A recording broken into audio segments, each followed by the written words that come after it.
അങ്ങനെ ranking task കഴിഞ്ഞിരിക്കുകയാണ്. വൻ ട്വിസ്റ്റാണ് ബിഗ് ബോസ് കൊടുത്തിരിക്കുന്നത്. റാങ്കിങ്ങിൽ അപ്പൊ 1-ാം സ്ഥാനത്തിന് വേണ്ടി മത്സരിച്ചിട്ടുണ്ടായിരുന്നത് അപ്സരയും അഭിഷേകും സിജോയും അതുപോലെ നന്ദനയുമായിരുന്നു. അതിൽ അഭിഷേകിന് 4 വോട്ടിന്റെ മെജോറിറ്റി കിട്ടി. അപ്സരയ്ക്ക് 2, സിജോയ്ക്കൊന്നും നന്ദനയ്ക്കൊന്നും കിട്ടിയില്ല.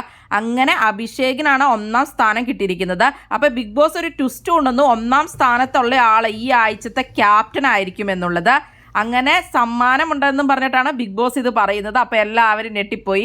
അപ്പോൾ അങ്ങനെ അഭിഷേക് ക്യാപ്റ്റൻ ആയിരിക്കുകയാണ്. അഭിഷേകിന് ക്യാപ്റ്റൻ ആവാൻ വലിയ താല്പര്യമൊന്നും ഇല്ലായിരുന്നു. പക്ഷെ അഭിഷേക് അങ്ങനെ ക്യാപ്റ്റനായി 1-ാം സ്ഥാനത്ത് എത്തിയുണ്ട്. 2-ാം റാങ്ക് നേടിയത് ജിൻഡോയും, 3-ൽ അർജുനും, 4-ൽ ശ്രീതുവും, 5-ൽ ഋഷിയും, 6-ൽ സായിയും, 7-ൽ അൻസിബയും, 8-ൽ റിസ്മിനും, 9-ൽ നോറയും, 10-ൽ ജാസ്മിനും, 11-ൽ സിജോയും, 12-ൽ അപ്സരയും, 13-ൽ നന്ദനയും അങ്ങനെയാണ് അപ്പോൾ വന്നിട്ടുള്ളത്. അങ്ങനെ ഫസ്റ്റ് ആയതുകൊണ്ട് അഭിഷേകിന് അപ്പോൾ ഈ ആഴ്ച ക്യാപ്റ്റൻ ആവാൻ പറ്റി. അപ്പൊ നോമിനേഷനിൽ അഭിഷേക് വരില്ല. ഇനി ആയും സിജോയും നന്ദനെ ക്യാപ്റ്റൻ ആക്കാനൊക്കെ പ്ലാൻ ഇട്ടിട്ടുണ്ടായിരുന്നു. എല്ലാം എന്തായാലും ബിഗ് ബോസ് പൊളിച്ചടുക്കിയിട്ടുണ്ട്.